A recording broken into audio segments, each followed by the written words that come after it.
পাকিস্তানের পররাষ্ট্রমন্ত্রী হঠাৎ করেই ঢাকায়। যতটা গণমাধ্যমে জানা যায়, কোনো বিশেষ আমন্ত্রণ ছিল না, বরং তাদের পক্ষ থেকেই জানানো হয় তার আগমনের কথা এবং তার নিরাপত্তার কথা। কারণ কি?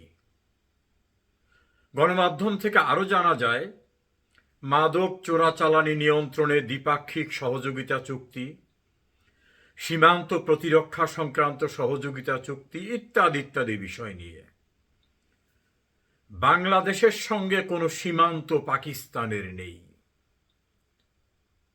ফলে সীমান্তে প্রতিরক্ষা ব্যবস্থা জোরদার করার জন্য আমাদের সীমান্তবর্তী যে সকল দেশ আছে, ভারত, মায়ানমার, তাদের সঙ্গে সীমান্ত সংক্রান্ত বিষয় নিয়ে আলাপ আলোচনা, দ্বিপাক্ষিক সহযোগিতার বিষয়টি যৌক্তিক এবং গ্রহণযোগ্য। পাকিস্তানের সঙ্গে তো আমাদের কোনো সীমান্ত নেই। তাহলে পাকিস্তানের স্বরাষ্ট্রমন্ত্রী বাংলাদেশের সীমান্ত প্রতিরক্ষা সংক্রান্ত বিষয়ে বাংলাদেশে কি কারণে? দ্বিতীয়ত, পাকিস্তানের সঙ্গে আমার সীমান্ত না থাকার কারণে আমাদের দেশ থেকে মাদক চোরাচালানি হওয়া বা পাকিস্তান থেকে মাদক এখানে আসা একমাত্র বিমানে ছাড়া আর কোনো সুযোগ নেই। নৌপথ, স্থলপথেও এমন সুযোগ সাধারণত থাকার কোনো সুযোগ নেই। এসব বিষয়ে চুক্তি করার জন্য পাকিস্তানের স্বরাষ্ট্রমন্ত্রী ঢাকায় চলে এলেন।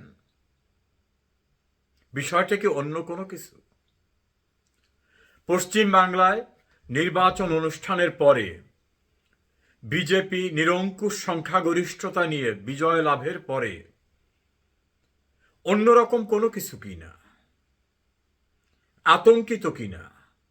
ডক্টর মোহাম্মদ ইউনূস, যিনি অবৈধ ক্ষমতা দখলদার ছিলেন, তিনি তো পাকিস্তানের সঙ্গে একেবারে হরিহর আত্মা হয়ে গেছিলেন। পাকিস্তানের গোয়েন্দা সংস্থার থেকে শুরু করে সেনাবাহিনী, আমলা, মন্ত্রী সব একেবারে আসা শুরু হয়ে গেল। অতি সম্প্রতি বাংলাদেশ থেকে নাকি প্রশিক্ষণের জন্য আমাদের কর্মকর্তাদের পাকিস্তানে পাঠানো হচ্ছে। পাকিস্তানের কর্মকর্তাদের যে স্ট্যান্ডার্ড, সেটা আমাদের কোনো শিক্ষণীয় সুযোগ আছে, নাকি আমাদের যে একটা স্ট্যান্ডার্ড ব্যুরোক্রেসি, সেটাকে ধ্বংস করার জন্য কোনো ট্রেনিংয়ের ব্যবস্থা করা হবে? এই প্রশ্ন কিন্তু সামনে চলে আসছে।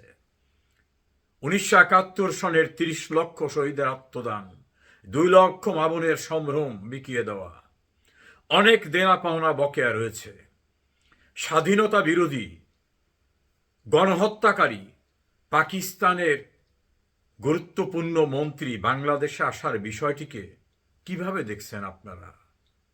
অনেকেরই ধারণা কোনো দুরভিসন্ধি নিয়ে তিনি এসেছেন।